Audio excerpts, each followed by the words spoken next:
Kung Excel user ka, dapat alam mo din yung function na to. Makakaalam, may sample data na ako dito. Yung company namin, kailangan niya ng representative per department, tsaka per country. Ngayon si John Mark Ureta ng Philippines, Carlos Mendoza ng Mexico, hanggang retail department. Kumbaga, gusto ko kasi yan lagyan dito ng 1, 2, 3, 4, pati dito rin sa finance department, 1, 2, 3, 4 yan. Ika-copy ko yan, tapos while holding yung control, click ko to, click ko to, click ko to, Control V ako dyan. Ayan, yan yung gusto ko maging resulta.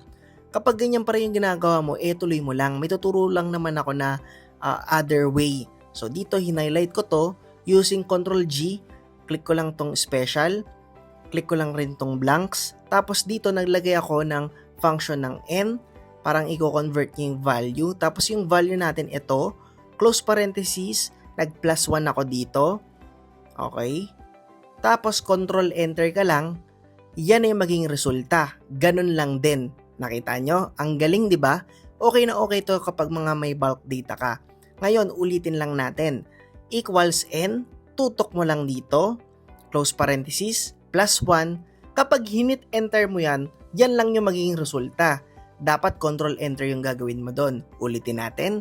Equals N, tutok mo lang dito sa bandang taas, close parenthesis, mag plus 1 ka, Control Enter, hit. Diba? Basic lang. I hope nakatulong sa'yo yung technique na to. Like and follow for more Excel tip.